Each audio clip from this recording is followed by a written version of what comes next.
নমস্কার, সবাই ভালো আছেন তো? আজ আমি আপনাদের কাছে শ্রী শ্রী মা মানে আমাদের সারদা মায়ের কিছু কথা নিয়ে আসলাম। বেলুড় মঠ শ্রী মা সারদা দেবীর মন্দির। এরপর আমরা মায়ের মন্দিরে আসি। আমাদের করুণাময় মা তার সমস্ত মহিমায় একটি সুন্দর বেদির উপর বসে আছেন। গঙ্গাকে তিনি দিব্যি উপাসনা করতেন। তার ডান দিকে শ্রীরামকৃষ্ণের একটি ছোট ছবি রয়েছে, যা তাকে আধ্যাত্মিক সাফল্যের জন্য পরিচিত শ্রীরামকৃষ্ণের একজন মহিলা ভক্ত গোপালের মা উপহার দিয়েছিলেন। মায়ের বাম দিকে একটি বানেশ্বর শিবলিঙ্গ রয়েছে। দরজার উপরে দেবী দুর্গার একটি পাথরের মূর্তি সহ একটি কুলুঙ্গি রয়েছে। স্বামীজির মতে মা এই পৃথিবীতে শক্তি পুনরুজ্জীবিত করার জন্য জন্মগ্রহণ করেছিলেন। তিনি বলেছিলেন, তোমরা এখনো মায়ের জীবনের অপূর্ব তাৎপর্য বুঝতে পারোনি। তোমরা কেউই নও, কিন্তু ধীরে ধীরে তোমরা জানতে পারবে শক্তি ছাড়া পৃথিবীর পুনর্জন্ম হয় না। কেন আমাদের দেশ সব দেশের মধ্যে সবচেয়ে দুর্বল এবং সবচেয়ে পিছিয়ে? কারণ সেখানে শক্তিকে অপমান করা হয়।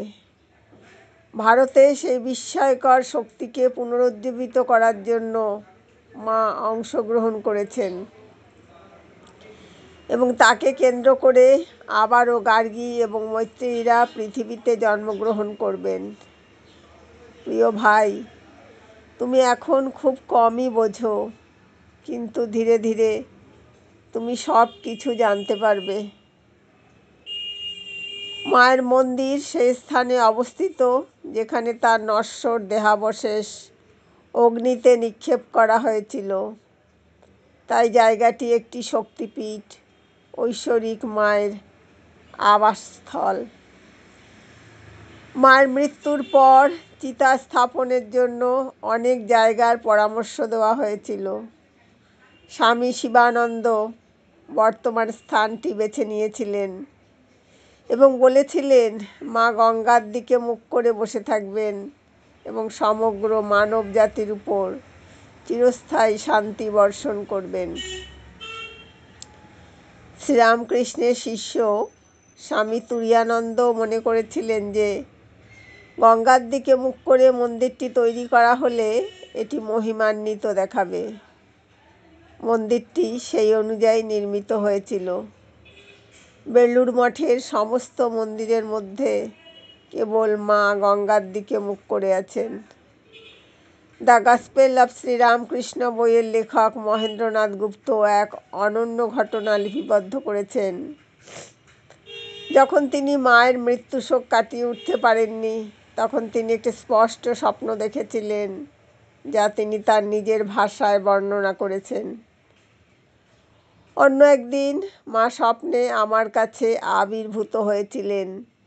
তিনি বলেছিলেন, তুমি আমার মৃত্যুতে যা দেখেছ তা কেবল একটি মায়া ছিল। দেখো, আমি এখনো একই রূপে আছি। স্বামী শিবানন্দ একবার মন্তব্য করেছিলেন, মা হলেন স্বয়ং ঐশ্বরিক মা এবং তিনি চিরকাল বাস করেন।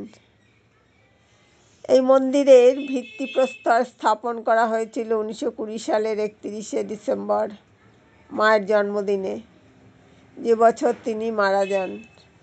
স্বামী শারদানন্দের নিরলস প্রচেষ্টার ফলে, যিনি সর্বদা মায়ের হৃদয়ের কাছাকাছি ছিলেন, পরের বছরই মন্দিরটি সম্পূর্ণ হয়।